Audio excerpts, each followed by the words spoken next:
Right.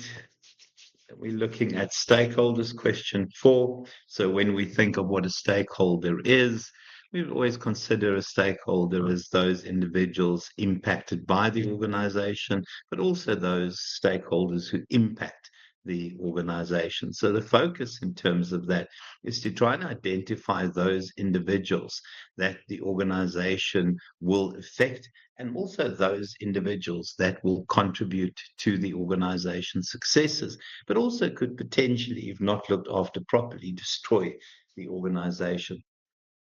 So when we look at the stakeholders, so from a manager perspective, generally managers want to be empowered, they want to be given the resources, they want to be left alone to run their departments. Employees, I think, are often more focused around bread and butter issues, but empowerment and those things are important as well. But it's a reasonable salary, it's reasonable working conditions, it's reasonable conditions of services in terms of benefits. Customers expect value for money.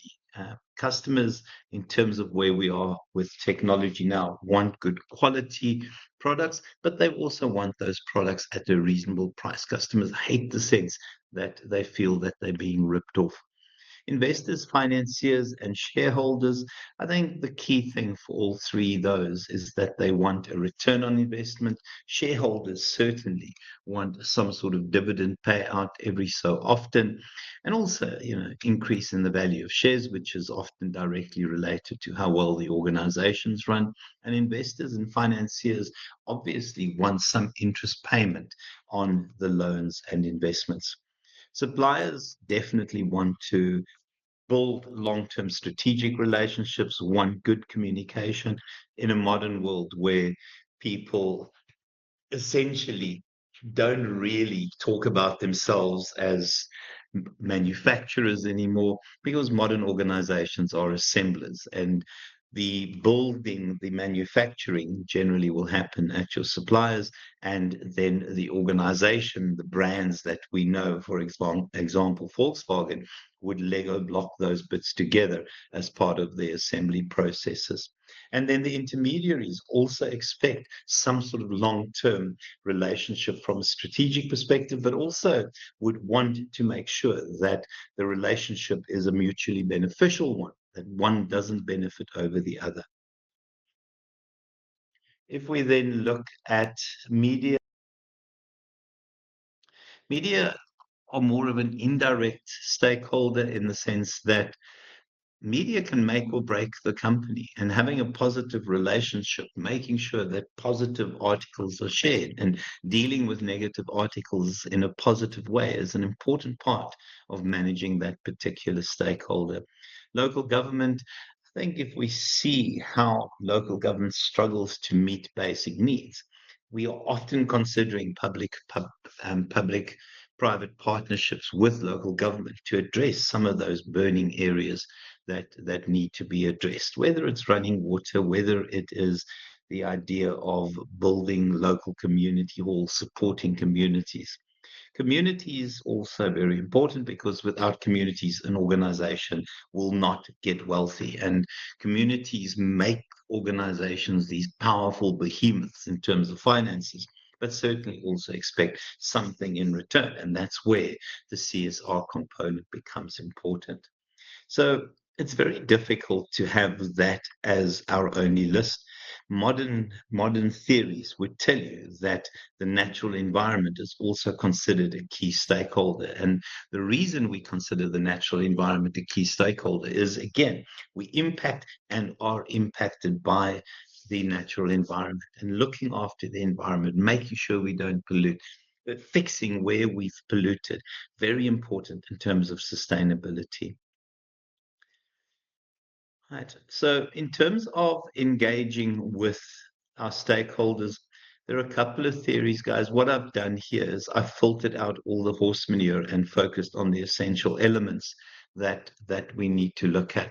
So from a stakeholder engagement perspective, I think the most dangerous thing an organization can do is assume that they know exactly what their stakeholders' needs are, what their stakeholders want from them, and how they're going to address it. I think that kind of give and take process, that kind of negotiation, interaction, identifying your stakeholders, constantly maintaining contact and positive contact with your stakeholders, all of those elements are essential in terms of stakeholder management. So, from a stakeholder engagement perspective, I think the first one from an inside out approach is that we look at managing our reputation, making sure that we have contacts in the environment to tell people what we're doing. But the danger with that is greenwashing. And I think you guys know what greenwashing is, the idea of papering over cracks, painting this beautiful picture, but in reality, you are damaging the environment. We also have the idea of attention engagement. I think often it is involving people in decisions that affect their lives in terms of how the organization would impact them.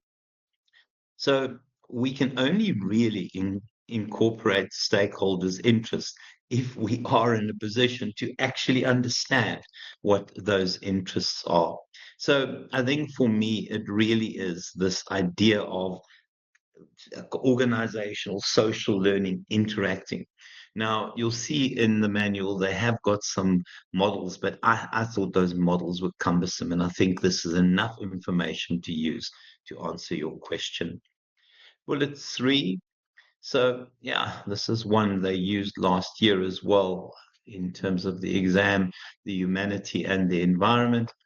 I think we talk about the idea of sustainability being a societal revolution. And part of that societal revolution is the fact that we notice that economic activity and climate change essentially go hand in hand. So the higher the levels of economic activity, the bigger the impact from a climate change perspective. So we need to re-look at the idea of what our economy is, and building a circular economy, and realizing that people impact the environment impacts people, and we are trying to make that a positive impact. So if we look at some of these ideas, linear economy, which is not the ideal, is really just where you exploit the environment and turn the bits into products and services. It's often, in my mind at least, the way the Chinese do business. The circular economy is to look at maximizing what we can get out of resources, but also making sure that we do it in a way that the natural environment survives.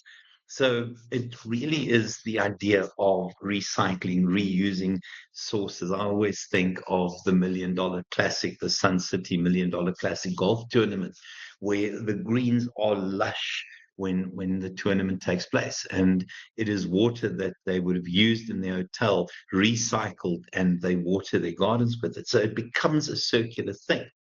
So in terms of this new set of practices, it really is realizing that sustainable development, profits now, but profits in the future, is at the core of whichever approach you adopt.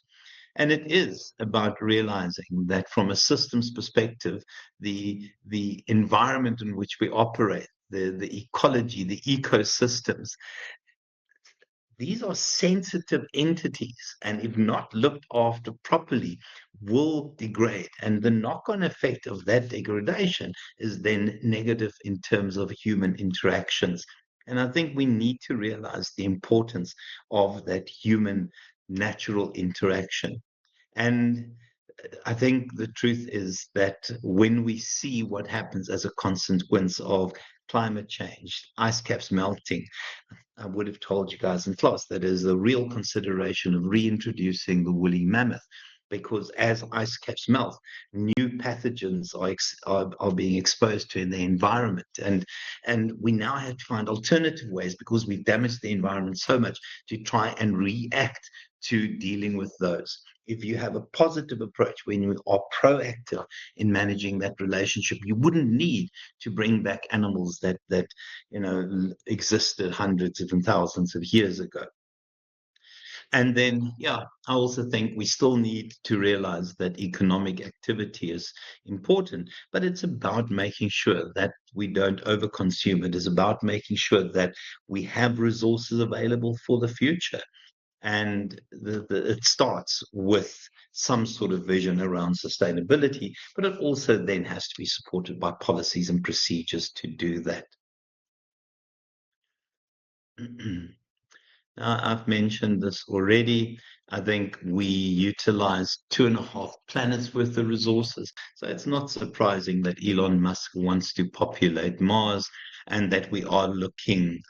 There's a project that involves Larry Page, one of the founders of Google, in trying to mine asteroids, etc., because we are running out of resources.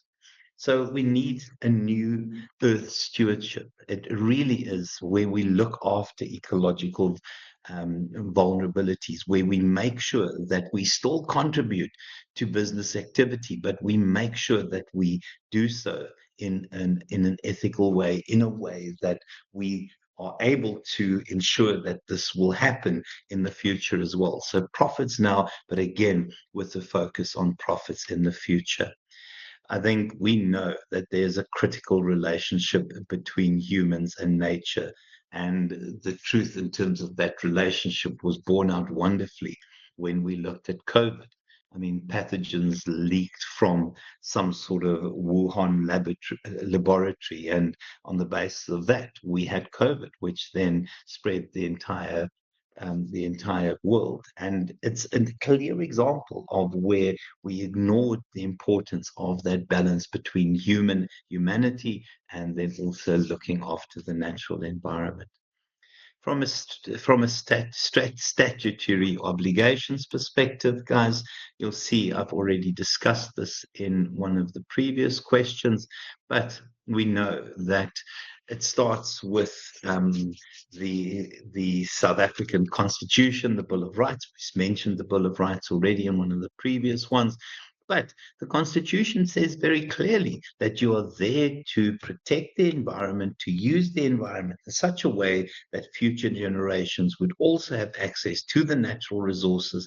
And part of that is to do all of that kind of protection of the natural environment while still obviously looking after economic and other needs.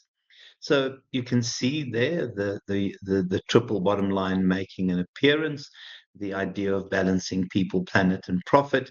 And it's very clearly stated in terms of our constitution. Now, there are other pieces of legislation as well that we need to look at, and I'm not going to go through these because I did so as part of the other question, but you can see there the focus on the natural environment and then the focus on the people component as well. And remember the King reports around governance and recommendations around governments looking after the profit aspect, the economic aspect of the triple bottom line.